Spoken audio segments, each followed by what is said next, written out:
మొదటిగా ప్రార్థనను ప్రారంభించుకున్నాము.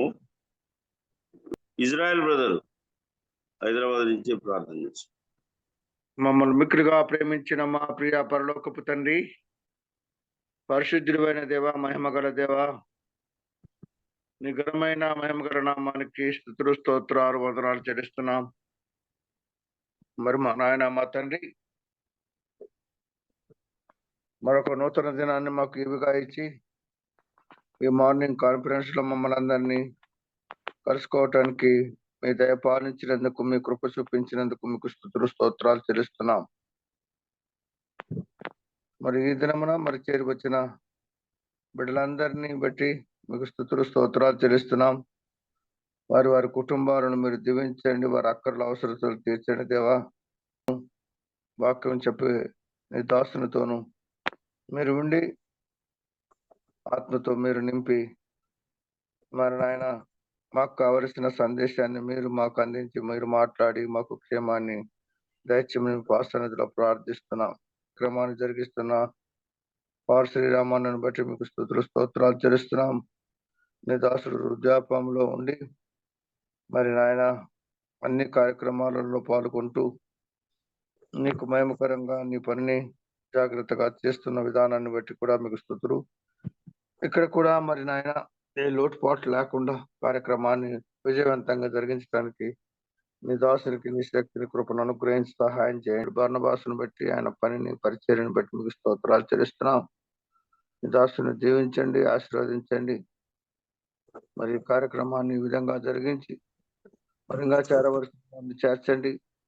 చేరువచ్చిన అందరిని కూడా మీ భావపరాస్తాలకు అప్పచెప్పుకుంటూ మమ్మల్ని మేము తగ్గించుకొని నేను స్తుతిస్తూ ముందున్న కార్యక్రమాన్ని మీరే క్రమముగా మర్యాదగా జరిగించి మా అందరి ద్వారా ఘనత మహిమ ప్రభావాలు ఆరోపించుకోమని మా రక్షకుడు మా విమోచకుడు మీ ప్రియ కుమారుడైన యేసు క్రీస్తు వారి యొక్క మహిమగల నామమున స్తుతులు స్తోత్రాలు చెల్లించి ప్రార్థించి కూడికను ప్రారంభించుకుంటున్నాము మా ప్రియ పరలోకపు తండ్రి.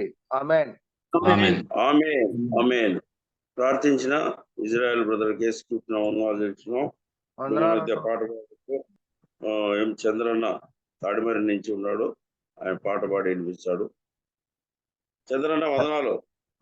గారు స్వార్థ పాట పాడుకున్నాము. యేసు పిలిచెను ప్రేమతో రమ్మని, యేసు పిలిచెను ప్రేమతో రమ్మని, ప్రజలార వేగమే రండి, ప్రజలార వేగమే రండి, ప్రజలార వేగమే రండి, ప్రజలార వేగమే రండి, యేసు పిలిచెను ప్రేమతో రమ్మని. శ్రీ యేసయ్యా మన పాపముకై నరరూపిగా వచ్చెను, శ్రీ యేసయ్యా మన పాపముకై నరరూపిగా వచ్చెను. కల్వరిలో ఆ శిల్వపై, కల్వరిలో ఆ శిల్వపై మేకులతో దిగగొట్టబడెను, మేకులతో దిగగొట్టబడెను. యేసు పిలిచెను ప్రేమతో రమ్మని, యేసు పిలిచెను ప్రేమతో రమ్మని.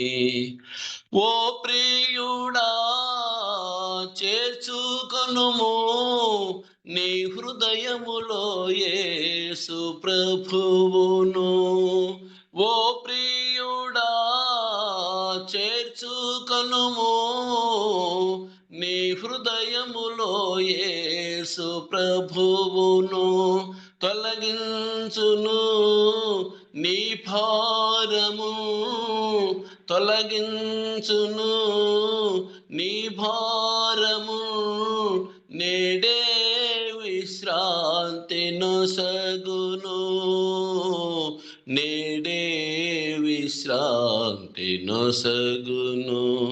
యేసు పిలిచెను ప్రేమతో రమ్మని, యేసు పిలిచెను ప్రేమతో రమ్మని. ప్రజలార వేగమేరారండి, ప్రజలార వేగమేరారండి, ప్రజలార వేగమేరారండి, ప్రజలార వేగమేరారండి. యేసు పిలిచెను ప్రేమతో రమ్మని, యేసు పిలిచెను ప్రేమతో రమ్మని. అయ్యా, అందరికి వందనాలు. చక్కటి పాట పాడిన చంద్రన్న గారికి తెలిసిన ముఖ్య ఘటనకు వచ్చినాం మనము. మన దేవానందం గారు సభ నుంచి దైవజనులు, దేవుని సేవకులు వాక్యం అందించుటకు, ప్రకటన గ్రంథం వరుస ధ్యానాలు, అనేక సత్యాలు ప్రకటన గ్రంథంలో మనం వింటున్నాము. కనుక ప్రకటన గ్రంథం గత నెల 17వ తారీఖు ఇచ్చినాడు, తిరిగి ఈ నెల మనకు ఇచ్చినాడు. మికాయేలు, గాబ్రియేలు, లూసిఫర్ గురించి ప్రకటన గ్రంథం 17వ అధ్యాయము 7 నుంచి 12 వరకు మనకు ఈ శ్రీకరంగా చెప్పాడు. తిరిగి మన మధ్య ఉండగా ప్రార్థన జనార్దన్ అన్న వనపర్తి నుంచి, ఏ జనార్దన్ గారు వనపర్తి నుంచి ప్రార్థన వాక్యం కొరకు.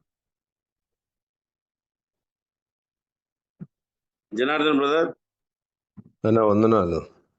ప్రార్థన చేయండి. వందనాలు. కృపగలని మా తండ్రి, దయాళుడగు దేవ, కనికరం గల ప్రభువ, నమ్మదగిన దేవ, స్తోత్రం నీకు చెల్లిస్తున్నాము. సర్వలోకనాథుడవు, సర్వసృష్టికర్తవు, ఈ కొందనములు ప్రభువ. ప్రపంచ భవిష్యత్తును గురించి మీరు రాయించిన ప్రకటన గ్రంథాన్ని బట్టి మీకు వందనాలు, స్తోత్రం నీకు చెల్లిస్తున్నాము. ప్రకటన గ్రంథాన్ని ధ్యానిస్తుండగా మీ దాసుని మీరు బలపరిచి, నడిపించి, కనకరించి, కాపాడు, జ్ఞాపకం చేసుకొని ఈయన వారందరూ కూడా మేలు కలుగునట్లు, క్షేమ కలుగునట్లు, సత్యాన్ని గ్రహించి మరి నమ్మకంగా మీ కొరకు జీవించటకై సహాయం చేయమని, పాల్గొన్న ప్రియులందరిని ఆశీర్వదించమని యేసుక్రీస్తు నామమున వేడుకుంటూ ప్రార్థిస్తున్నాం తండ్రి. ఆమీన్. ప్రార్థించిన జనార్దన్ గారికి యేసుక్రీస్తు వందనాలు చేస్తున్నాం. వందనాలు బ్రదర్ దేవానందం బ్రదర్. వందనాలు. వందనాలు పాల్ గారు, వందనాలు. అదే విధంగా ప్రియులారా, ప్రభు అయిన యేసుక్రీస్తు వారి నామం పేరిట ఈ యొక్క జూమ్ మీటింగ్ చేరి వచ్చినటువంటి ప్రతి ఒక్క సహోదరులకి, సహోదరికి కూడా వందనాలు తెలియజేస్తున్నాను. సమయంలో మనము పరిశుద్ధ గ్రంథమైన బైబిల్ నుండి దేవుని వాక్యాన్ని చదువుకుందాం. ప్రకటన గ్రంథం 12వ అధ్యాయం 9 నుండి 12 వచనాలు చదువుకుందాం. ప్రకటన గ్రంథం 12వ అధ్యాయం 9 నుండి 12 వచనాలు. కాగా సర్వలోకమును మోసపుచ్చుచు అపవాది అనియు సాతాననియు పేరుగల ఆది సర్పమైన ఆ మహాఘట సర్పము పడద్రోయబడెను. అది భూమి మీద పడద్రోయబడెను. దాని దూతలు దానితో కూడా పడద్రోయబడిరి. మరియు ఒక గొప్ప స్వరము పరలోకమందు ఇలాగు చెప్పుట వింటిని, రాత్రింబగళ్ళు మన దేవుని ఎదుట మన సహోదరుల మీద నేరము మోపువాడైన అపవాది పడద్రోయబడి ఉన్నాడు. కనుక ఇప్పుడు రక్షణయు శక్తియు రాజ్యమును మన దేవుని వాయను.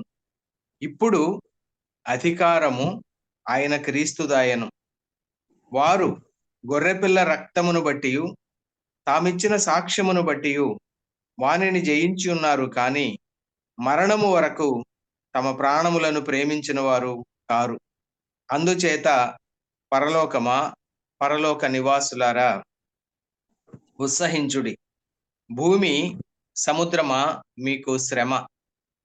అపవాది తనకు సమయము కొంచెమే అని తెలుసుకొని బహుక్రోధము గలవాడై మీ యొద్దకు దిగి వచ్చి ఉన్నాడని చెప్పెను. చదవబడిన లేఖన భాగాలు దేవుడే తన ఆత్మ ద్వారా దీవించి మనందరికీ పంచిపెట్టును గాక. ప్రియ సహోదరి సహోదరులారా, గత మార్చి నెల 17వ తేదీన మన వర్తమానానికి కొనసాగింపుగా ఈరోజు మరికొన్ని సంగతులను గమనించుకుందాం. గత వర్తమానం ముగింపులో నేను మీ జ్ఞాపకం చేసిన సంగతి ఏంటంటే దేవదూతల పరిచర్య. దేవదూతలు ఎప్పుడు సృష్టించబడ్డారు, ఎందుకు సృష్టించబడ్డారు అనే సంగతులను మనం ధ్యానం చేస్తూ దేవదూతల పరిచర్యలో కొన్ని సంగతులను ఆ రోజు మనం గమనంలోకి మనం తెచ్చుకున్నాం. ఈరోజు మరికొన్ని సంగతులు దేవదూతల పరిచర్య నుండి, అదేవిధంగా దేవదూతలు ఏ విధంగా పరిచర్య కలిగి ఉన్నారో అపవాది అతని దూతలు కూడా వారు కూడా పరిచర్య కలిగి ఉన్నారని, ఆ పరిచర్య ఏంటో కూడా మనం ఈరోజు గమనిద్దాం. ప్రియులారా, దేవదూతల పరిచర్యలో మరికొన్ని సంగతులు ఈ ఉదయకాలం మనము జ్ఞాపకం చేసుకుందాం. నిర్గమకాండం 14వ అధ్యాయం 19వ వచనాన్ని చూద్దాం. నిర్గమకాండం 14వ అధ్యాయం 19వ వచనం. ఇక్కడ ఐగుప్తు దేశము నుండి ఇశ్రాయేలీలు విమోచించబడిన తర్వాత వారు ఏ విధంగా ఎర్ర సముద్రం ఎదుట దేవుడు జరిగించినటువంటి ఆశ్చర్య కార్యం వారు చూశారో, అదే సందర్భంలో ఒక ఆశ్చర్యకరమైనటువంటి మాట కూడా ఆ సందర్భంలో మనం చూస్తాం. ఆ విషయాన్నే నేను ఇప్పుడు మీకు జ్ఞాపకం చేశాను. నిర్గమకాండం 14వ అధ్యాయం 19వ వచనం. ఇశ్రాయేలీయులందరూ ఎర్ర సముద్రం ఎదుటున్నారు. ఎదురుగా సముద్రం ఉంది. సాధారణంగా ఎటువంటి ప్రయాణ సాధనం అనగా పడవలో, లేకపోతే ఓడలో, లేకపోతే ఆ సముద్రాన్ని దాటడం చాలా కష్టం. కానీ 6 లక్షల కాల్బలం, అదేవిధంగా స్త్రీలు, పురుషులు, వృద్ధులు, చిన్నపిల్లలతో కలిసి సుమారుగా 20 లక్షల మంది దాకా ఉన్నటువంటి ఆ ఇశ్రాయేలు జనాంగం అందరూ కూడా ఆ సముద్రాన్ని దాటడం అనేది అసాధ్యమైనటువంటి పని. కాబట్టి వాళ్ళు అది అసాధ్యం అని చెప్పి గుర్తెరిగి మోషే మీద, అహరోను మీద సణిగారు. ఐగుప్తు దేశంలో సమాధులు లేవని చెప్పి మమ్మల్ని ఇక్కడికి తీసుకుని వచ్చారా, మేము తిరిగి వెళ్ళటం మాకు మేలు అని చెప్పి వారి మీద తిరుగుబాటు కూడా చేశారు. కానీ దేవుడు జరిగించినటువంటి ఆశ్చర్య కార్యాన్ని మనం ఇక్కడ చూస్తున్నాం. అప్పుడు ఇశ్రాయేలీయుల ఎదుట, అంటే వారందరూ కూడా చాలా తీవ్రమైనటువంటి కోపంలో, నిరాశలో ఉన్నారు, భయంలో ఉన్నారు. అలాంటి పరిస్థితిలో దేవుడు ఇక్కడ ఒక ఆశ్చర్యకరమైన మాట రాయించాడు. అప్పుడు ఇశ్రాయేలీయుల ఎదుట సమూహమునకు ముందుగా నడిచే దేవదూత. నిజానికి మనం అర్థం చేసుకున్నాం, దేవదూతలు వాళ్ళు ఆత్మ సంబంధమైనటువంటి జీవులు. వారు మన కంటికి కనిపించేటువంటి వారు కాదు.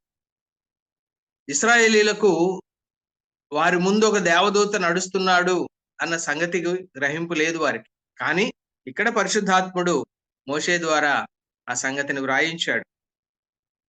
ఆ సమూహం ఎదుట ఒక దేవదూత ఉన్నాడు, వెనకాల ఐగుప్తీయులు తరుముకుంటూ వస్తున్నారు. ఇప్పుడు ఆ దేవదూత ఏం చేశాడంటే సమూహమునకు ముందుగా నడిచాడు అప్పటి వరకు.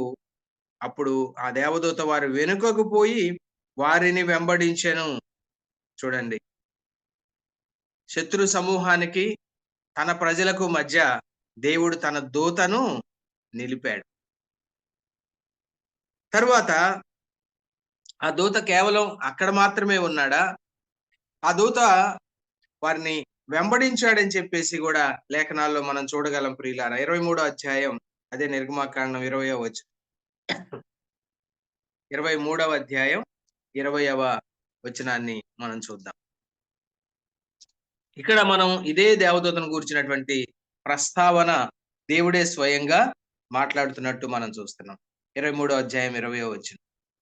ఇదిగో, త్రోవలో నిన్ను కాపాడి నేను సిద్ధపరచిన చోటుకు నిన్ను రప్పించుటకు ఒక దూతను నీకు ముందుగా పంపుచున్నాను.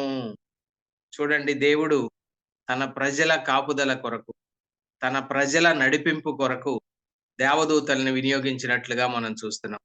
ఇంకేమంటున్నాడు? ఆయన సన్నిధిని అనగా దేవదూతను ఆయన అంటాం మనం చూస్తున్నాం. అనేక సార్లు నేను కూడా జ్ఞాపకం చేశాను. చాలా మంది విశ్వాసులు కూడా తెలిసి తెలియక దేవదూతను గూర్చి, దేవదూత వచ్చింది, దేవదూత చెప్పింది అని చెప్పి ఫిమేల్ జెండర్లో, స్త్రీలింగంలో మాట్లాడుతూ ఉంటారు. కానీ బైబిల్ స్పష్టంగా దేవదూతలని మేల్ జెండర్తో సంబోధించడం మనం చూస్తాం. అదే విధంగా పరిశుద్ధాత్ముని గురించి కూడా, ఆత్మను గురించి కూడా, పరిశుద్ధాత్ముని గురించి కూడా పరిశుద్ధాత్మ వచ్చింది అనే పదం ఉపయోగించే వాళ్ళని చాలా మందిని మనం చూస్తూ ఉంటాం. అది తప్పు. పరిశుద్ధాత్ముడు వచ్చాడు, ఆయన అని స్వయంగా ప్రభువైన యేసుక్రీస్తు వారే యోహాను సువార్త 14వ అధ్యాయంలో ఆయన గురించి, అనగా పరిశుద్ధాత్ముని గురించి మాట్లాడటం, అనగా ఆత్మ ఆయన. కానీ ఆయన కూడా మేల్ జెండర్ తో సంబోధించబడటం మనం చూస్తాం ప్రియులారా. ఇక్కడ చూడండి, ఆయన సన్నిధిని అంటే దేవుని యొక్క దూత సన్నిధిలో జాగ్రత్తగా ఉండి ఆయన మాట వినవలెను, ఆయన కోపము రేపవద్దు, మీ అతిక్రమములను ఆయన పరిహరింపడు, నా నామము ఆయనకు ఉన్నది. అయితే నీవు ఆయన మాటను జాగ్రత్తగా విని నేను చెప్పినది యావత్తు చేసిన యెడల నేను నీ శత్రువులకు శత్రువును, నీ విరోధులకు విరోధినై ఉందును. ఎట్లనగా నా దూత నీకు ముందుగా వెళ్ళుచు. చూడండి ఎంత అద్భుతమైన సంగతి అండి. దేవుడు మన అవసరాలను గమనించేవాడు అని మనకి ఇక్కడ అర్థమవుతా ఉంది. మనకి ఎటువైపు నుంచి ప్రమాదం వస్తే ఆ ప్రమాదానికి మనకి మధ్య ఆ దూత నిలబడుతున్నట్లుగా మనం చూస్తున్నాం. ఎంత అద్భుతమైన సంగతి అండి. శత్రువు వెనక నుంచి వస్తున్నాడు, ముందు వెళ్తున్న దూత మన వెనక్కి వెళ్ళి, అనగా ఇశ్రాయేలు సమాజం యొక్క వెనక్కి వెళ్ళి, ఆ సమూహానికి వెనక్కి వెళ్ళి ఐగుప్తీయులకు ఇశ్రాయేలుకు మధ్య దేవదూత నిలిచాడు. చూడండి ఎంత కాపుదల. అదే విధంగా ఇక్కడేం చూస్తున్నాము, నా దూత నీకు ముందుగా వెళ్ళుచు. ఇప్పుడు శత్రువులు ఎక్కడున్నారు? ఎదురుగా ఉన్నారు, రకరకాల ప్రదేశాల్లో ఉన్నారు. వారు ప్రయాణిస్తూ ఉండగా ఒక్కొక్క శత్రువు ఎదురొస్తా ఉన్నాడు. కాబట్టి ఇప్పుడు దేవుడు ఏం చేస్తున్నాడు? తన దూతని తన ప్రజలకు ముందుగా ఉంచుతున్నాడండి. ఎంత అద్భుతమైన సంగతి ఇది. ఈనాడు మన కంటికి కనపడినా కనపడకపోయినా కూడా మన చుట్టూ కూడా కీర్తన 34:7 ప్రకారం ఆయన యందు భయభక్తులు కలిగిన వారు చుట్టూ అంటున్నాడు. అంటే ఎటువైపు నుంచి కూడా ప్రమాదం రాకుండా ఆయన కాపుదల, భద్రత మనకు అనుగ్రహించబడతా ఉంది ప్రియులారా. చాలా సార్లు మనం అనుకోవచ్చు, ఇటీవల మరి ఆంధ్ర రాష్ట్రంలో ఒక ప్రమాదం జరిగింది. ప్రమాదం అంటామా, అది హత్య అంటామా, అది దేవునికి తెలిసిన సంగతి. అది ఇన్వెస్టిగేషన్ లో బయటకు వస్తుంది. పాస్టర్ ప్రవీణ్ పగడాల మరి ఆయన యొక్క మరణం అనేది రాష్ట్రంలో సంచలనానికి కారణమైంది. అది హత్య అంటున్నారు అనేక మంది. ఆయన కూడా మరి గొప్ప సేవ చేసినటువంటి వ్యక్తే. ఏం జరిగిందో మనకు తెలియదు. అనేక మంది హతసాక్షులు స్టెఫన్తో ప్రారంభించి, మరి వారి చుట్టూ దేవదూతలు లేరా అని మీరు అడగొచ్చు, మనం అనుకోవచ్చు. ఖచ్చితంగా ఉంటారు. కానీ ప్రతి వ్యక్తికి కూడా దేవుడు నిర్దేశించినటువంటి సమయం అనేది ఒకటి ఉంటుంది. ప్రతి వ్యక్తి కూడా ఏ విధంగా ఈ భూమి మీద దేవునికి మహిమ తీసుకొని వచ్చి ఈ యొక్క జీవిత యాత్రను ముగించాలి అనేది దేవుని యొక్క చిత్తం. మనం దానియేలు గ్రంథంలో చూస్తాం, అగ్నిగుండములో వేయబడినా కూడా షద్రకు మేషకు అబేద్నెగోలు ప్రాణాలతో, అగ్ని వాసన అంటకుండా బయటపడ్డారు. అది దేవుని చిత్తం. సింహాల బోనులో వేయబడినటువంటి దానియేలు ప్రాణాలతో బయటపడ్డాడు. అది దేవుని చిత్తం. కాబట్టి ఇక్కడ దేవదూతల పరిచర్యను మనం చూస్తా ఉన్నాము. మరొక సంగతిని కూడా మనం గమనిద్దాం ప్రియులారా. అదే దానియేలు గ్రంథం నేను ఇప్పుడే జ్ఞాపకం చేశాను. అక్కడ కూడా దేవుని దూత వారిని కాపాడినట్లుగా మనం చూస్తాం. ఆ తరువాత దానియేలు సింహాల బోనులో గుహలో వేయబడ్డాడు. అప్పుడు కూడా ఆ పరిచర్యను మనం గమనించవచ్చు. దానియేలు గ్రంథం 6వ అధ్యాయం 22వ వచనం. దానియేలు గ్రంథం 6వ అధ్యాయం 22వ వచనం. అక్కడ కూడా ఒక అద్భుతమైనటువంటి మాటని మనం చూస్తాం. చూడండి ఏమంటున్నాడు దానియేలు గ్రంథం 6:22. దానియేలు రాజు అయినటువంటి దర్యావేషుతో మాట్లాడుతున్నాడు. ఏమంటున్నాడు? అందుకు దానియేలు, రాజు చిరకాలము జీవించును గాక. ఆ 20వ వచనం కూడా సహాయకరంగా చదువుతానండి. ఇక్కడ రాజు వచ్చాడు, గుహ దగ్గరకు వచ్చాడు. దుఃఖ స్వరముతో దానియేలుని పిలిచి, జీవము గల దేవుని సేవకుడు అయిన దానియేలు, నిత్యము నీవు సేవించుచున్న నీ దేవుడు నిన్ను రక్షింపగలిగినా అని అతనిని అడిగాను. అందుకు దానియేలు, రాజు చిరకాలము జీవించునుగాక, నేను నా దేవుని దృష్టికి నిర్దోషినిగా కనబడి తిని కనుక ఆయన తన దూతనంపించి సింహములు నాకు ఏ హానియు చేయకుండా వాటి నోళ్లు మూయించెను. ప్రియులారా, ఎంత ఆశ్చర్యకరమైనటువంటి సంగతి అండి ఇది. తన భక్తుడు, తన సేవకుడు అన్యాయంగా సింహాల గుహలో వేయబడ్డాడు. ఆకలితో ఉన్నటువంటి సింహాలని తరువాత జరిగిన సంగతిని చూస్తే మనకు అర్థమవుతుంది. దానియేలు యొక్క శత్రువులు వారి కుటుంబాలుగా ఆ గుహలో పడద్రోయబడినప్పుడు వారు కనీసం ఆ గుహ అడుగు భాగానికి చేరకముందే వాళ్ళందరినీ కూడా చంపి వారి ఎముకలు కూడా పొడి చేసి తినేసినాయి అని చెప్పి మనం లేఖనాల్లో చూస్తాం. అంటే అంత ఆకలి మీద ఉన్నటువంటి సింహాల నోళ్లు కూడా దేవుడే తన దూతను పంపి వాటి నోళ్లు మూయించినట్లు మనం చూస్తున్నాం. ప్రియులారా, అద్భుతమైన సాక్ష్యాన్ని దానియేలే ఇస్తున్నాడు. దేవుడు తన దూతను పంపించాడు, సింహాల నోళ్లు మూయించాడు. ఆ విధంగా ప్రియులారా, ఈ అద్భుతమైనటువంటి సాక్ష్యం మనం దానియేలు ద్వారా వింటా ఉన్నాం. అదే విధంగా ఆయన భక్తులకు మాత్రమే కాదు, పాత నిబంధన గ్రంథంలో మాత్రమే కాదు, క్రొత్త నిబంధన కాలములో కూడా దేవదూతల పరిచర్యను మనం గ్రంథంలో గమనించగలం. ఆయా వ్యక్తులకు మనం మొదటిగా మన ప్రభు అయినటువంటి యేసుక్రీస్తు వారు, ఆయన దేవుని కుమారుడు, స్వయంగా తానే దేవుడు. అలాంటి దేవుడు మానవులమైనటువంటి మనందరి రక్షణ కొరకు తన్ను తాను సంపూర్ణంగా రిక్తునిగా చేసుకొని తగ్గించుకొని వచ్చి ఆయన ఆకారమందు మనుష్యుడిగా కనబడ్డాడు. అంత మాత్రమే కాదు, మనుషుల పోలికగా పుట్టి దాసుని స్వరూపం ధరించుకున్నాడు. అయినప్పటికీ కూడా మన ప్రభు అయినటువంటి యేసుక్రీస్తు వారి జీవితంలో కూడా దేవదూతల పరిచర్యను మనం గమనించగలం. ప్రియులారా, మత్తయి సువార్త 4వ అధ్యాయంలో ఒక మాటని మనం చూడవచ్చు. మత్తయి సువార్త 4వ అధ్యాయంలో 11వ వచనాన్ని నేను చదువుతున్నాను, గమనించండి. మత్తయి సువార్త 4వ అధ్యాయం 11వ వచనం. సందర్భం ఏంటంటే, యేసు ప్రభు వారు బాప్తిస్మం తీసుకున్న తర్వాత పరిశుద్ధాత్మ ద్వారా అరణ్యాన్ని కొనిపోబడి అక్కడ 40 దినాలు ఉపవాసం ఉన్నాడు. ఆయన ఏం తినలేదు, ఏమి త్రాగలేదు. 40 దినాల ఉపవాస ప్రార్థన పూర్తయిన తర్వాత ఆయన ఆకలిగా ఉన్నాడు. ప్రియులారా, ఆ ప్రభువారు ఆకలిగా ఉన్నాడు. ఆకలిగా ఉన్నప్పుడు సమయం చూసుకొని అపవాది వచ్చాడు. ఇక్కడ మనకు ఒక మాట అర్థమవుతా ఉంది. ఈ అపవాది అనేవాడు టైం చూసి దెబ్బ కొడతాడు, కాచుకొని ఉంటాడు. ఎప్పుడైతే మనం బలహీనంగా ఉంటామో, అది శారీరక బలహీనత కావచ్చు, ఆత్మీయ బలహీనత కావచ్చు, ఎప్పుడైతే మనం బలహీనంగా ఉన్న సమయం చూసుకొని, ఒంటరిగా ఉన్న సమయం చూసుకొని సాతానుడు వాడు దాడులు చేస్తా ఉంటాడు. అట్లానే వాడి అలవాటు ప్రకారం మన ప్రభు అయినటువంటి యేసుక్రీస్తు వారు ఆయన మానవుడిగా ఉన్నాడు. మరి 40 దినాలు ఉపవాసం అంటే సామాన్యమైన మరి పరిస్థితి కాదు. అది మనిషిగా తీవ్రమైనటువంటి ఆకలిగా ఉన్న పరిస్థితిలో ప్రభువారు ఉన్నారు. ఎందుకంటే ఆయన మనలాంటి మనిషే. యేసు ప్రభువారు ఆకలిగా ఉన్నాడు, దప్పిగ్గా ఉన్నాడు. యేసు ప్రభువారు నిద్రపోయాడు, యేసు ప్రభువారు అలసిపోయాడు, యేసు ప్రభువారు కన్నీళ్లు విడిచిననే మాట కూడా వ్రాయబడింది. అంటే మానవుల్లో ఉన్నటువంటి ప్రతి సహజ సిద్ధమైనటువంటి భావోద్వేగాలు, అదే విధంగా శారీరక అవసరాలు, ప్రతిదీ కూడా మనలాగానే యేసు ప్రభువారు కూడా కలిగి ఉన్నారు. అలాంటి ఒక సందర్భంలో ఆకలితో బలహీనంగా ఉన్న సందర్భాన్ని చూసుకొని వచ్చి శోధించాడు. శరీరాశ, నేత్రాశ, జీవపుడము. ఆకలిగా ఉన్నాడు కాబట్టి మొట్టమొదటి ఆకలి గురించే వాడు ప్రస్తావన తీసుకొచ్చాడు. ఆకలి గురించినటువంటి శోధనే తీసుకొని వచ్చాడు. అక్కడ ఆ కొండల మధ్య అరణ్యంలో ఆ రాళ్లని రొట్టెలుగా చేసుకొని తినమన్నాడు. మన ప్రభు ఆ శోధన తిప్పికొట్టాడు.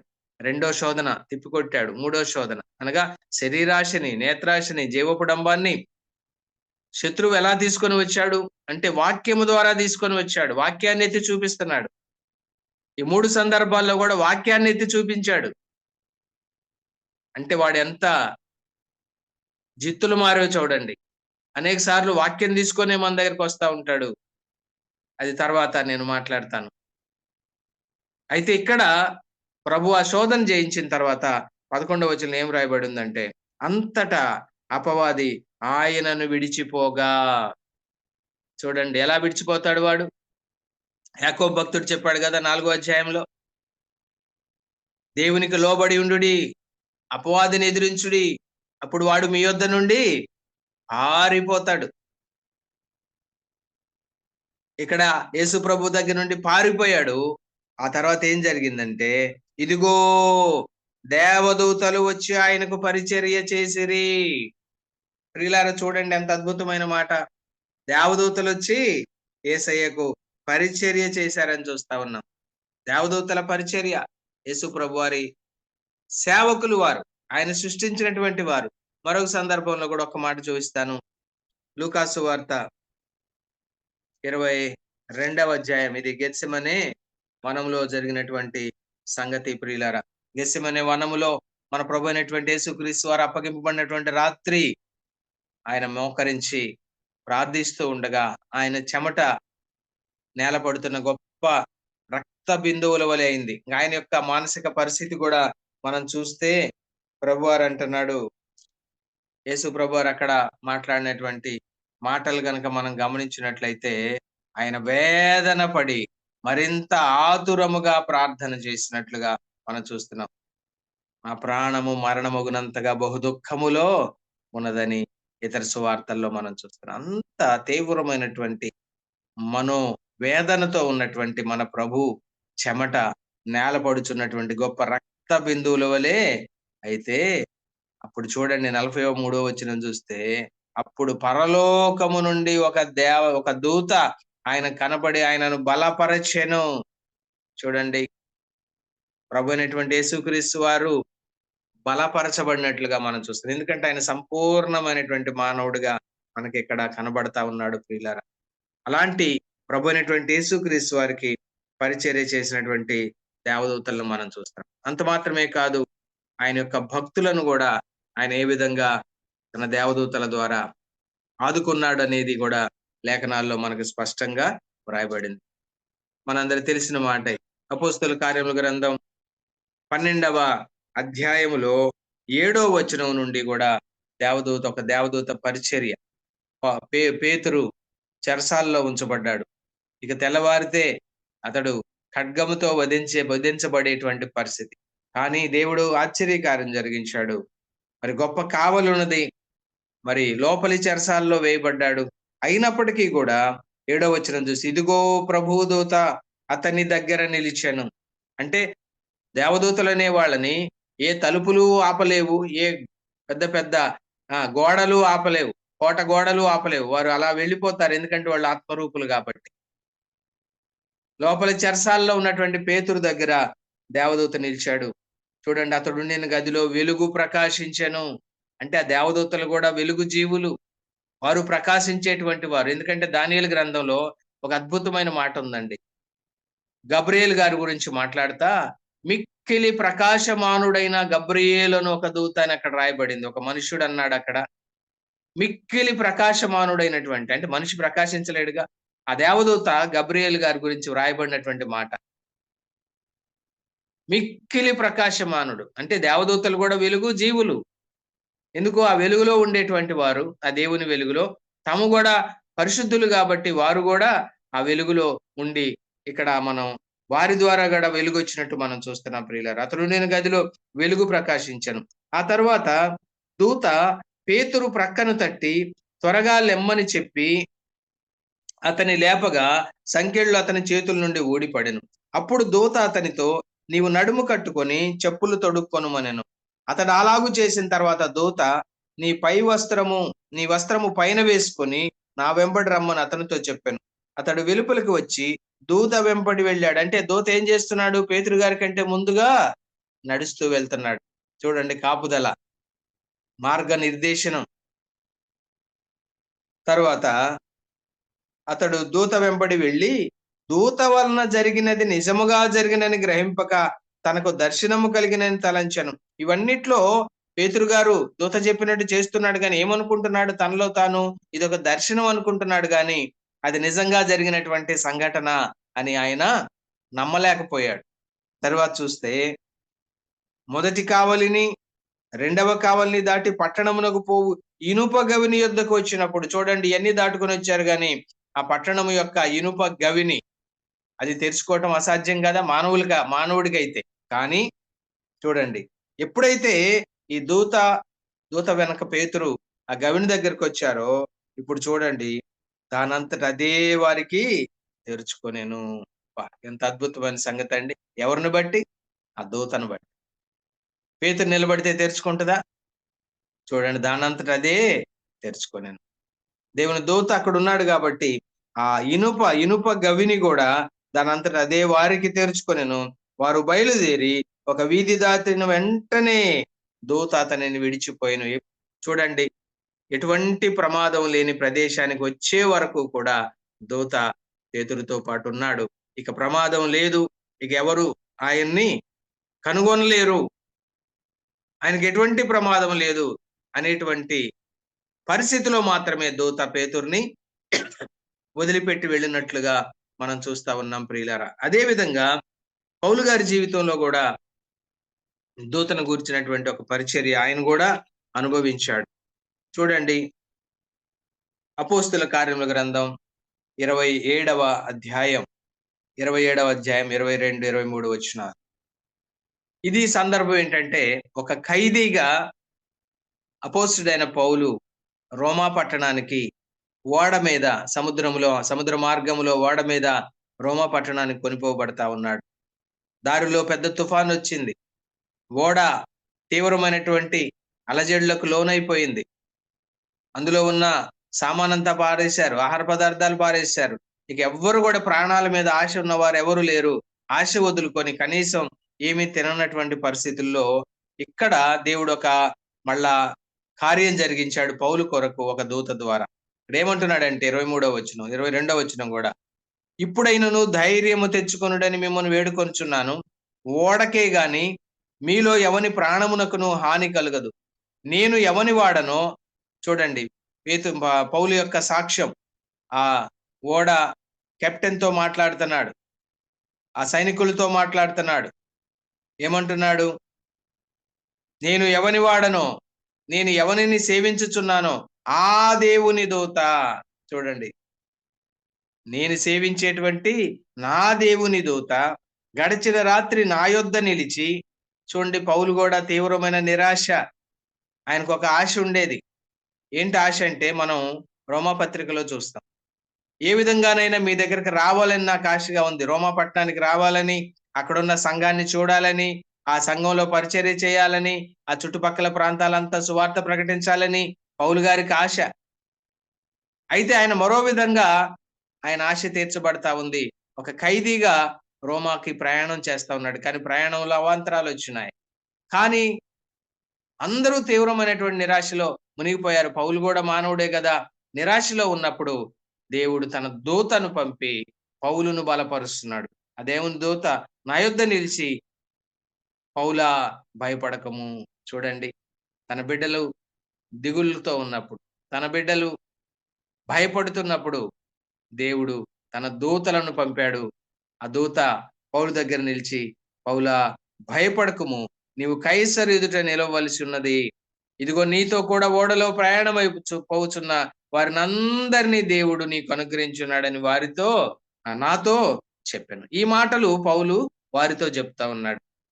కాబట్టి అయ్యలారా, ధైర్యము తెచ్చుకొనండి, నాతో దూత చెప్పిన ప్రకారము జరుగును అని నేను దేవుని నమ్ముచున్నాను, దూతను కాదు అని. జరుగునని నేను దేవుని నమ్ముతున్నాను. దేవుడు తన దూత ద్వారా నన్ను ధైర్యపరిచాడు. కాబట్టి నేను మీకు ఈ సంగతిని తెలియజేస్తున్నానని, నేను దేవుని నమ్ముచున్నానని, దేవుని పట్ల ఆయనకున్నటువంటి విశ్వాసాన్ని ప్రకటిస్తున్నాడు ప్రియులారా. అదే విధంగా మనం చూస్తే మత్తయి సువార్త 18వ అధ్యాయం 10వ వచనంలో యేసు ప్రభు వారు కూడా ఈ దేవదూతల పరిచర్య గురించి మాట్లాడటం మనం చూస్తాం. 18:10 మత్తయి సువార్త 18:10. ఇక్కడ చిన్న బిడ్డల గురించి యేసు ప్రభు వారు మాట్లాడుతున్నాడు. 18వ అధ్యాయం మొదటి 2 వచనాలు చూస్తే, 2వ వచనం, యేసు ప్రభు వారు ఏం చేశాడంటే, ఒక చిన్న బిడ్డను తన యొద్దకు పిలిచి వారి మధ్య నిలవబెట్టి ఈ విధంగా మాట్లాడాడు. ఒక ఉదాహరణ, మీరు మార్పు నంది బిడ్డల వంటి వారైతేనే గాని పరలోక రాజ్యంలో ప్రవేశించరు అని చెప్తున్నటువంటి సందర్భంలో ఒక చిన్న బిడ్డను దగ్గరికి పిలిచి ఆ బిడ్డను ఎత్తుకొని ఆ బిడ్డను చూపిస్తూ తన శిష్యులతో మాట్లాడాడు. అప్పుడు ఆ సందర్భంగా ఏమంటున్నాడంటే 10వ వచనంలో, ఈ చిన్నవారిలో ఒకనినైనను తృణీకరింపకుండా చూచుకొనుడి, వీరి దూతలు పరలోకమందున్న నా తండ్రి ముఖమును ఎల్లప్పుడును పరలోకమందు చూచుచుందురని మీతో చెప్పుచున్నాను. చూడండి, వీరి దూతలు అంటే చిన్న బిడ్డల కాపుదల కొరకు దేవుడు నియమించినటువంటి దూతలని మనం చూస్తాం. అంటే చిన్న బిడ్డల పట్ల దేవుడు కలిగి ఉన్నటువంటి ప్రేమ, ఆయన యొక్క ప్రణాళిక, ఆయన యొక్క కాపుదల. అంత మాత్రమే కాదు ప్రియులారా, మరొక అద్భుతమైనటువంటి ఆశ్చర్యకరమైనటువంటి మాట కూడా దేవదూతల గురించి మనం చూస్తాం. పేతురు రాసినటువంటి మొదటి పత్రిక, పేతురు రాసిన మొదటి పత్రిక 1వ అధ్యాయం 12వ వచనం. పేతురు రాసిన మొదటి పత్రిక 1వ అధ్యాయం 12వ వచనం. పరలోకము నుండి పంపబడిన పరిశుద్ధాత్మ వలన మీకు సువార్త ప్రకటించిన వారి ద్వారా మీకు ఇప్పుడు తెలుపబడిన ఈ సంగతుల విషయమై తమ కొరకు కాదు గాని మీ కొరకే తాము పరిచర్య చేసిరను సంగతి వారికి బయలుపరచబడెను. దేవదూతలు ఈ కార్యమును తొంగి చూడగోరుచున్నారు. దేవదూతలు తొంగి చూడటానికి ఇష్టపడుతున్నారండి పరలోకం నుండి ఒక కార్యాన్ని.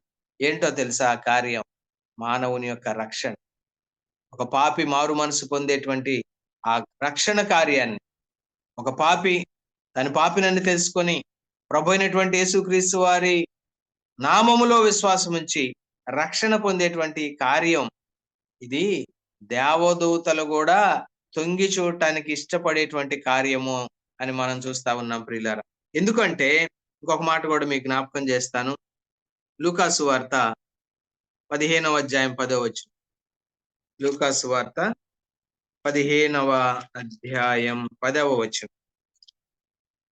అటువలే మారు మనస్సు పొందు ఒక పాపి విషయమై దేవుని దూతల ఎదుట సంతోషము కలుగునని మీతో చెప్పుచున్నాను. పైన కూడా 7వ వచనంలో కూడా మారు మనస్సు పొందు ఒక్క పాపి విషయమై పరలోకమందు ఎక్కువ సంతోషం కలును. పరలోకమందు అంటే పరలోకంలో ఎవరు ఉంటారు? దేవుడు, దేవుని యొక్క దూతలు ఉంటారు, జీవులు ఉంటారు, శరాపులు ఉంటారు, కెరూబులు ఉంటారు. ఈ దేవుని దూతల ఎదుట మారు మనసు పొందేటువంటి ఒక్క పాపి విషయమై దేవుని దూతల ఎదుట పరలోకంలో సంతోషం కలుగుద్దటండి. ఎంత ప్రేమ అండి! దేవుడెవరు? ఆఫ్టర్ ఆల్ మానవుడెవరు? అంత అత్యున్నతుడైనటువంటి దేవుడు, అంత శక్తివంతులైనటువంటి దేవుని దూతలు ఒక పాపి మారు మనసు పొందితే సంతోషపడుతున్నారటండి. అసలు పరలోకమే సంతోషించే విషయం అంట. ఒక్క పాపి, 1000 మంది కాదు. పేతురు గారు పెంతెకొస్తు దినాన ప్రసంగం చేసినప్పుడు, సువార్త ప్రకటించినప్పుడు 3000 మంది రక్షణ పొందారు. అదే విధంగా తరువాత 4000 వేలే. కానీ ఒక్క పాపి ఈనాడు. అందుకనే సువార్త ప్రకటించి, వ్యక్తిగత సువార్త, వీధి సువార్త అవకాశం ఉన్న చోట చేసుకోవచ్చు, లేకపోతే వ్యక్తిగతంగా ఒక పాపికి సువార్త, పర్సనల్ ఇవాంజలిజం, సువార్త ప్రకటించి అతన్ని ప్రభులోకి నడిపిస్తే పరలోకంలో సంతోషం కలిగిద్దట. దేవదూతలు అసలు తొంగి చూస్తూ సంతోషపడతారట. ఎంత అద్భుతమైన సంగతి ప్రియులారా! కాబట్టి రక్షించబడినటువంటి మన మీద ఎంత గొప్ప బాధ్యత ఉంది, ఏదో ఒక విధం చేత. అందుకనే పౌలు గారు ఎన్నిసార్లు మాట్లాడాడండి తన సొంత ప్రజల రక్షణ కొరకు. ఏ విధము చేతనైనను నా స్వకీయులను రక్షించాలని చెప్పి నా పరిచర్యను నేను ఘనపరుస్తున్నాను అన్నాడు. ఇది మనందరికి కూడా ఒక పాఠం. మనం నమ్ముకున్నాం, నమ్మకంగానే జీవిస్తున్నాం, నమ్మకంగా మందిరానికి వెళ్తున్నాం, నమ్మకంగా ఆరాధన చేస్తున్నాం, నమ్మకంగా క్రమకూడికల్లో పాల్గొంటున్నాం, అంతా బాగుంది. కానీ ఆత్మల రక్షణ భారం ఉన్నదా మనకి? నశించిపోయే ఆత్మల పట్ల బాధ్యత ఉన్నదా మనకి? కనీసం వారి కొరకు ప్రార్థన చేస్తున్నామా? వెళ్ళి వ్యక్తిగతంగా సువార్త ప్రకటిస్తున్నామా? ఒక పాపి అయినా మారు మనసు పొందేటట్లుగా రక్షించబడిన నీవు నేను ప్రయత్నం చేస్తున్నామా? మనకు మనం పరీక్ష చేసుకోవాల్సినటువంటి ప్రశ్న ప్రియులారా. ఇది సందర్భం, ఇది అద్భుతమైనటువంటి సంగతి ప్రియులారా. దేవదూతల పరిచర్య ఎంత గొప్ప పరిచర్య. ఈనాడు ఆ పరిచర్యను బట్టే మనం అనేక ప్రమాదాల నుండి కాపాడబడుతున్నాం. కాపాడబడిన భక్తుల జీవితాలను మనం చూసాం. దేవుని చిత్తం అది. అద్భుతంగా దేవుడు మనల్ని కాపాడుతుంటాడు. అనేక సార్లు మనం కూడా సాక్ష్యం ఇస్తా ఉంటాం. వ్యక్తిగతంగా సంఘములో మనం సాక్ష్యం ఇస్తా ఉంటాం. దేవుడు అద్భుతంగా పలాని ప్రమాదం నుండి నన్ను కాపాడాడు. అసలు త్రుటిలో నేను చనిపోవాల్సిందే, కానీ దేవుడు నన్ను కాపాడు. ఎలా కాపాడుతున్నాడండి? మన కంటికి కనబడరు, కానీ దేవుని దూతలు మనల్ని కాపాడుతూ ఉంటారు. మన ముందు వెనక చుట్టూ ఆవరించి ఉంటారు. ఎందుకు అంటే దేవుడు నియమించిందే, దేవుడు సృష్టించిందే. అందుకని గత వర్తమానంలో మనం గమనించాం. దేవునికి పరిచర్య చేయడానికి, అదే విధంగా రక్షణ అనేటువంటి స్వాస్థ్యం పొందబోచున్నటువంటి వారి కొరకు వారు సృష్టించబడ్డారు, సేవకులైనటువంటి ఆత్మలుగా అని మనం గమనించాం ప్రియులారా. అందుకనే మన కంటికి కనపడినా కనపడకపోయినా కూడా దేవదూతలు ఉన్నారు. వారి పరిచర్య, అది వాస్తవం. వారి పరిచర్య వాస్తవం. మన పట్ల కూడా దేవుడు దేవదూతల ద్వారా కార్యం జరిగిస్తున్నాడు అనేది కూడా మనం ఎప్పుడు జ్ఞాపకం పెట్టుకోవాలి. ఎందుకంటే ఉదాహరణకి చెప్తున్నాను, మా బ్యాంకులోనే ఒక సాధారణమైనటువంటి క్యాషియర్ ఎన్టీ రామారావు గారి టైంలో ఎలక్షన్ లో పోటీ చేశాడు తెలంగాణలో. క్యాషియర్, స్టేట్ బ్యాంకులో క్యాషియర్ ఎలక్షన్ లో పోటీ చేశాడు. పోటీ చేసి ఎమ్మెల్యే అయ్యాడు, మంత్రి అయ్యాడు. ఆయన ఎప్పుడైతే ఎమ్మెల్యే అయ్యాడో వెంటనే 2 గన్మ్యాన్లు వచ్చారు ఆయనకి. ఆయన ఎప్పుడైతే మంత్రి అయ్యారో ఆయనకి 5-6 గన్మ్యాన్లు వచ్చారు, స్టాఫ్ వచ్చారు, మరి కార్లు వచ్చినాయి. అంటే దేన్ని బట్టి? ఆయన ఒక రాజ్యాంగబద్ధమైనటువంటి పదవిలోకి వచ్చాడు కాబట్టి. అంతకుముందు ఆయన మామూలు సాధారణమైనటువంటి ఒక బ్యాంకు ఉద్యోగి. ఆయనకి ఎవరు సెక్యూరిటీ లేరు. కానీ ఎప్పుడైతే ఆయన ఒక అధికారి అయ్యాడో, ఒక పరిపాలకుడు అయ్యాడో, వెంటనే ఆయనకి చుట్టూ సెక్యూరిటీ వచ్చేసింది. అలానే మనం కూడా పాపులుగా ఉన్నప్పుడు మనం ఒంటరి వాళ్ళమే. కానీ మనం ఎప్పుడైతే రక్షించబడి ఆ దేవుని కుమారులుగా, ఆ దేవుని కుమార్తెలుగా మారతామో, మన కంటికి కనబడకపోవచ్చు, కానీ దేవుడు మనకు కూడా అద్భుతమైనటువంటి సెక్యూరిటీని, దేవదూతల సెక్యూరిటీని మనకి ఇస్తారు. మన చుట్టూ వాళ్ళు ఉంటారు. బైబిల్ నమ్మాలి. బైబిల్ నమ్మితే బైబిల్లోని ప్రతి సంగతిని మనం నమ్మాలి. నేను గత వర్తమానంలో కూడా చెప్పాను, కొంతమంది దేవుణ్ణి నమ్ముతారు కానీ దేవదూతలు నమ్మరని రిఫరెన్స్ కూడా మీకు చూపించాను. కొంతమంది దేవుణ్ణి నమ్ముతారు కానీ దయాలు నమ్మరని, దేవుని దూతలు నమ్మరని, ఇలాంటి వ్యక్తులు, రకరకాల వ్యక్తులు ఉంటారు. అయితే బైబిల్లో వ్రాయించింది సత్యం. నీ వాక్య సారాంశము సత్యము. ఆ సత్యం అనేది మన ప్రభు అయినటువంటి యేసుక్రీస్తు. ఆయన్ని మనం నమ్ముకున్నాం. ఆయన గ్రంథమైనటువంటి సత్యవేదమైనటువంటి బైబిల్ని మనం నమ్ముతున్నాం. ఎలా నమ్ముతున్నాం అంటే హృదయపూర్వకంగా నమ్ముతున్నాం. కాబట్టి ప్రియులారా, దేవదూతల పరిచర్యను మనం చూసాం. మరికొద్ది సమయము మనకున్నటువంటి మిగిలిన సమయంలో దయ్యాల పరిచర్యను కూడా మనం చూద్దాం. ఎందుకంటే ఒకప్పుడు వారు దేవుని దూతలే, వారు వెలుగు జీవులే, వారు పరిశుద్ధులే, వారు శక్తిమంతులే. కానీ వారు దేవుని సన్నిధిలో ఉన్నవారే. కానీ అపవాది తాను పాపంలో పడిపోవటం మాత్రమే కాదు, అనేక మందిని తన తోకతో ఈడ్చి 3వ వంతు దేవదూతల్ని పడవేశాడని చూసాం. ఆ తోక ఏంటో కూడా మనం చెప్పుకున్నాం. తోక అంటే కళ్ళలాడు నాలుక. అంటే తన యొక్క అబద్ధాలతో ఏ విధంగా అయితే హవ్వను తన కుయుక్తితో దేవునికి వ్యతిరేకంగా పాపం చేసేటట్టు ప్రేరేపించి పాపంలో పడవేశాడో, అలానే ఆ దేవుని దూతలను కూడా 3వ వంతు దేవుని దూతలు, అదే మనం ప్రకటన గ్రంథం 12వ అధ్యాయం 3వ వచనంలో మనం చూస్తాం కదా. ఆ విధంగా ఆ 3వ వంతు దేవుని దూతలను కూడా మోసంతో, అబద్ధాలతో వారు కూడా పాపం చేసేటట్లుగా, దేవునికి వ్యతిరేకంగా తిరుగుబడేటట్టుగా ప్రేరేపించగా వాళ్ళందరూ కూడా పడద్రోయబడినటువంటి సంగతి మనం చూస్తున్నాం. ఇప్పుడు మరొకసారి ప్రకటన గ్రంథం 12వ అధ్యాయం 9వ వచనం మనం చూద్దాం. ఇక్కడ 4 సార్లు సాతాను యొక్క పతనం గురించి వ్రాయబడింది ప్రియులారా. 9వ వచనం చదువుతున్నాను. కాగా సర్వలోకమును మోసపుచ్చుచు. ఇక్కడ చూడండి ఈ మాట చూడండి. సర్వలోకాన్ని మోసపుచ్చుచు. లోకాన్ని మోసపుచ్చటం అంటే లోకంలో ఉన్న ప్రతి మానవుడిని కూడా ఈ సాతాను మోసపుచ్చుతా ఉన్నాడు. ఒకప్పుడు మనం కూడా మోసపోయినటువంటి వారమే. ఈ సాతాను యొక్క మోసంలో మనం పడి చెడినటువంటి వారమే ప్రియులారా. అయితే దేవుని యొక్క మహాప్రేమ, ఆయన యొక్క అద్భుతమైనటువంటి సంకల్పం, మన ప్రభు అయినటువంటి యేసుక్రీస్తు వారి యొక్క ఆ సర్వోన్నతమైనటువంటి ఆ బలియాగం, ఇవే కదా మనల్ని ప్రభు దగ్గర తీసుకొని వచ్చినాయి. నిజానికి మనం ఆయన్ని ప్రేమించలేదు, కానీ మన ప్రభువే మనల్ని ప్రేమించాడు, మనల్ని వెంబడించాడు, మనల్ని వెంటాడాడు. అనేక సార్లు మనం తిరస్కరించాం, అనేక సార్లు మనం ఆయనకి దూరంగా వెళ్ళిపోయాం. అయినప్పటికీ కూడా ప్రేమమయుడు దినమెల్లా కూడా మనం రక్షించబడిన దాకా మన వైపు చేతులు చాచి ఉంచాడు. ఆ చాచబడిన హస్తాల్లోకి ఒక దినాన్ని మనం వచ్చాం. ఆ ప్రభువును కౌగలించుకున్నాం, ఆయన పాదాల మీద పడ్డాం. ఆ ప్రభువు మనల్ని కౌగలించుకున్నాడు, ముద్దాడాడు, రక్షించాడు, తన బిడ్డగా చేసుకున్నాడు. అయితే సర్వలోకమును ఇంకా అనేక మంది ఆ మోసంలోనే పడి చెడి కొట్టుమిట్టాడుతున్నారు.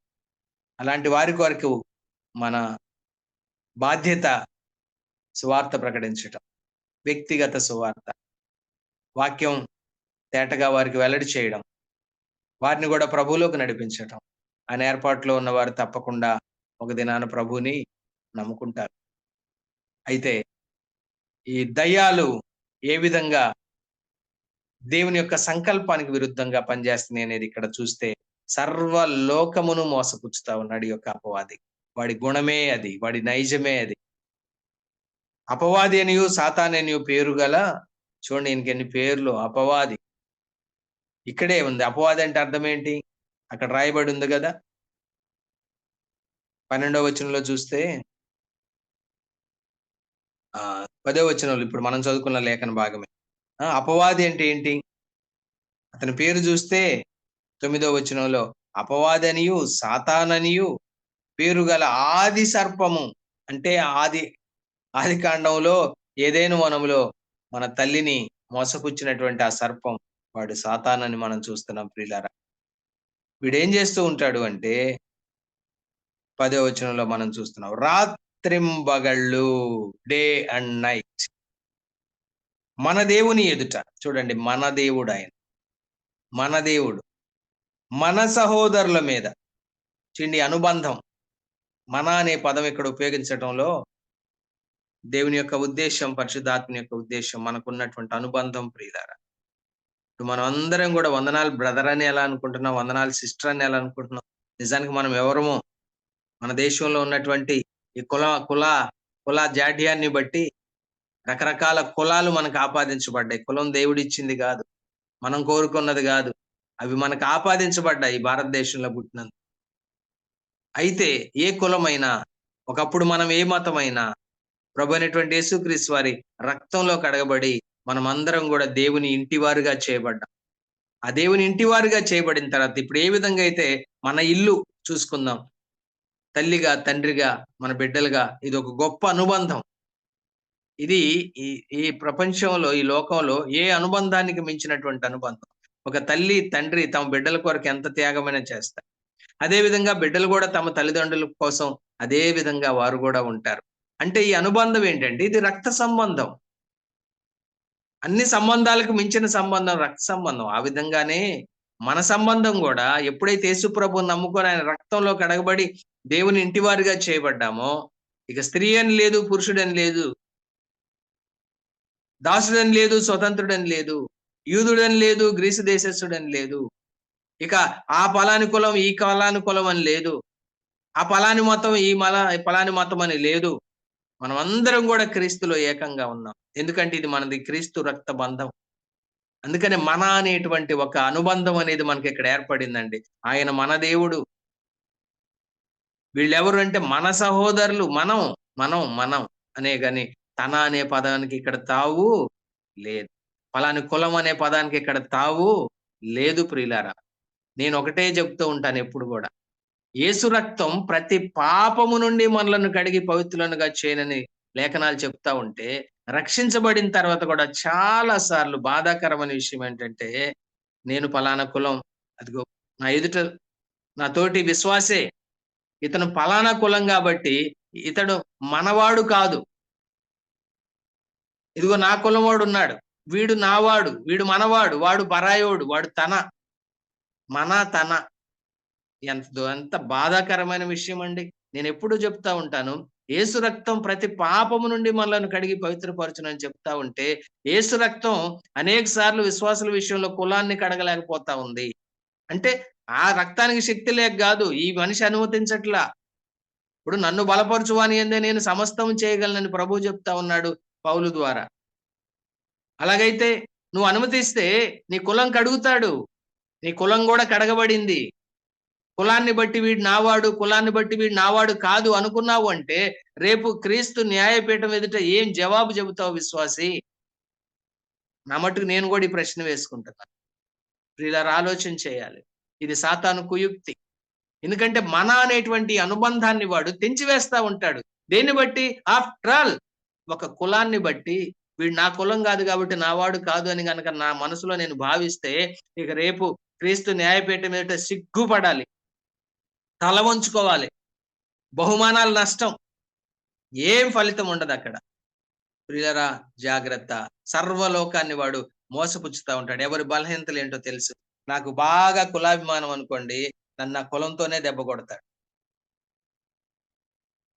నాకు బాగా ఇంకా వేరే అభిమానం అనుకోండి, ఇట్లా మన బలహీనతలు. ఇందాకే నేను మీకు జ్ఞాపకం చేశా, యేసు ప్రభు వారి విషయంలోనే ఆయన బలహీనంగా ఉన్నప్పుడు దెబ్బ కొట్టాలని చూశాడు. మనం బలంగా ఉన్నటువంటి విషయాలను వాడు టచ్ చేయడు. ఎక్కడైతే బలహీనంగా ఉంటామో ఆ విషయాలనే టచ్ చేస్తాడు, ఆ విషయంలోనే దెబ్బ కొడతా ఉంటాడు. ప్రియులారా, ఆ విషయంలోనే మనల్ని బలహీనపరుస్తూ ఉంటాడు. కాబట్టి ఇతడు సర్వలోకాన్ని మోసపుచ్చేటువంటి వాడు.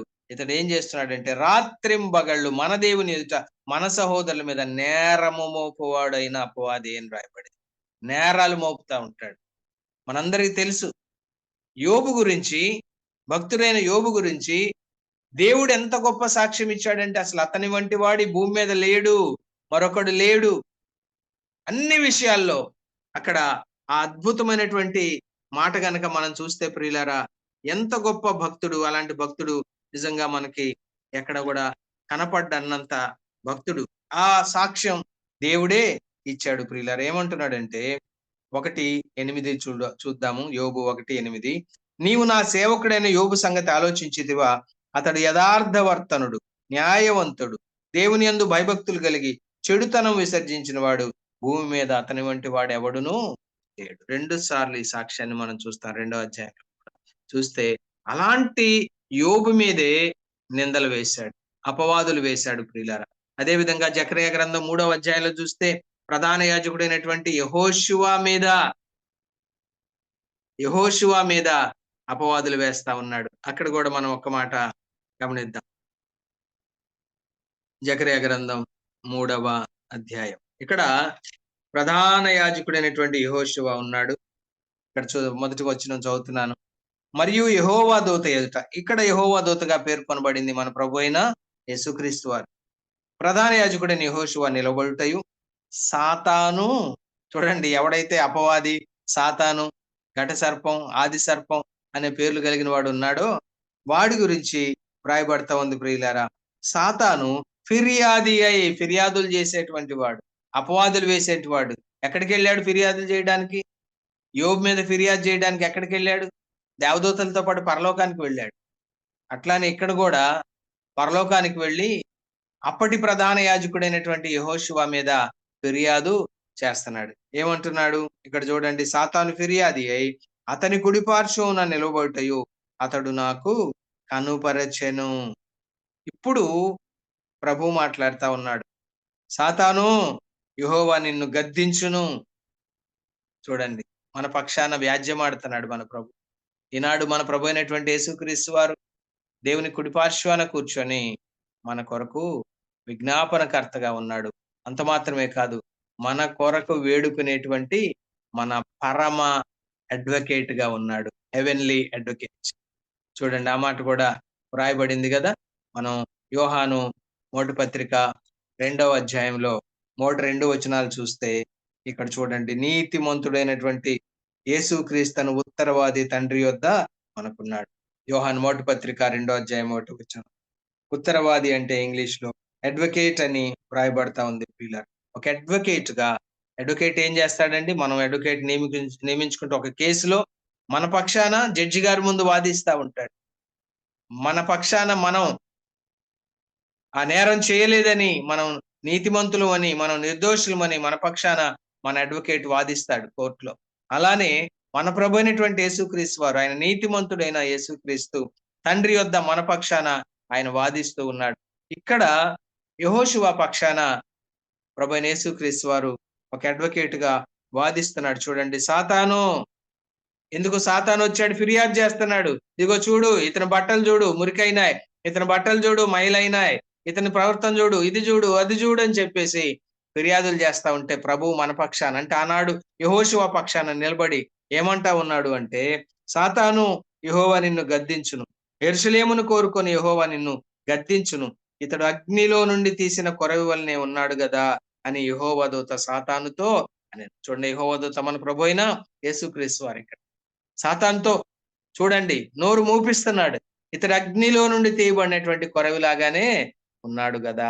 చూడండి, అగ్ని, ఆయన రక్షించబడినటువంటి వ్యక్తి. నువ్వు అపవాదులు వేస్తున్నావు, నువ్వు ఫిర్యాదులు చేస్తున్నావు, ఓ సాతాను తెలుసుకో, ఇతడు అగ్నిలో నుండి తీయబడినటువంటి కొరవిలాగా ఉన్నాడని యెహోషువ పక్షాన మన ప్రభు అయిన యేసుక్రీస్తు వారు ఒక అడ్వకేట్ గా వాదించిన సందర్భం ఇక్కడ మనం చూస్తున్నాం. సాతాను అపవాదులు వేసిన సందర్భం, ఫిర్యాదులు చేసిన సందర్భం మనం చూస్తున్నాం. అదే విధంగా రాత్రింబగళ్ళు కూడా వాడు నీ మీద, నా మీద, మనందరి మీద కూడా అపవాదులు వేస్తూ వాడు దేవుని దగ్గర ఫిర్యాదులు చేస్తా ఉంటాడు. అలాంటి అపవాది ఏ విధంగా పడద్రోయబడ్డాడు, ఇంకా అపవాది అతని దూతల యొక్క పరిచర్య ఏంటో ప్రభు చిత్తం అయితే తదుపరి వర్తమానంలో మనం గమనిద్దాం. ఈ రోజు దేవుడు మనకు అందించినటువంటి మాటలు మన హృదయాల్లో ఆయనే తన ఆత్మ ద్వారా ఫలింపు చేయునుగాక. దేవుడు తన మాటలను దీవించునుగాక. ఆమెన్.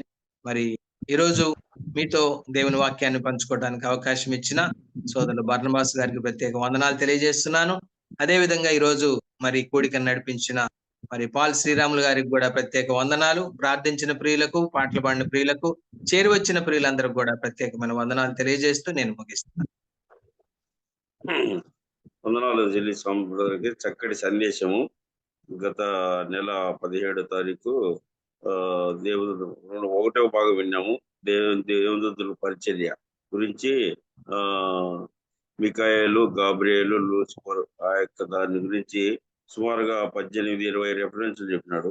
ఇప్పుడు చక్కటి సందేశం 2వ భాగంగా ఇది ఇంకా గొప్ప పరిచర్య. మనకన్నీ ఎక్కడున్నా కానీ పరిశుద్ధాత్ముడు మన వెంటనే దేవుడు పంపిస్తున్నాడు. మనం ఎక్కడున్నా, ఏ పరిస్థితుల్లో, కష్టాలు, ఇరుకులు, ఇబ్బందులు, సమస్యల్లో ప్రతి ఒక్కటి మనకు తెలియదు. ఆయనే నేను రోజులో తప్పించుకుంటే అని అంటుంటాం. అది దేవుడే తప్పిస్తాడు. నాకు కూడా ఇన్నోతుల యాక్సిడెంట్లోను అనేక విధాలుగా కొద్దిగా సమయంలోనే పక్కకు పోయి ఇచ్చినాడు. హైదరాబాద్లో అయితే ఏడైతేమి. కనుక చక్కటి సందేశం అందించిన బ్రదర్కి మనమందరం లాస్ట్ గా ప్రార్థన, ఆఖరి ప్రార్థనగా అనంతపూర్ సంఘ పెద్ద మన ఆసాబు ఎరాల్డ్ గారు ప్రార్థన చేస్తారు. గస్వలాలు ఆసాబ్ ఎరాల్డ్ బ్రదర్. ఆసాప్ అన్న లేరు కదా అంకుల్, ఉన్నారా? ఉన్నాడు. ఇప్పుడు ఏమన్నా లేడు, ముందు జాయిన్ అయినాడు. లేరు, లెఫ్ట్ అయినారు. ఉన్నాడు.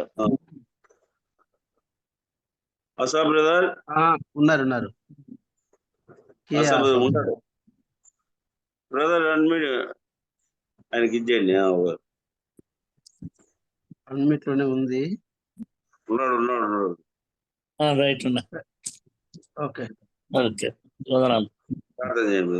మిక్కిలిగా ప్రేమించిన మా పరలోకపు తండ్రి, ఆశ్చర్యకరుడ, అద్భుతకర, దామెడ, కరుణా సంపడానికి స్తోత్రాలు, వందనాలు.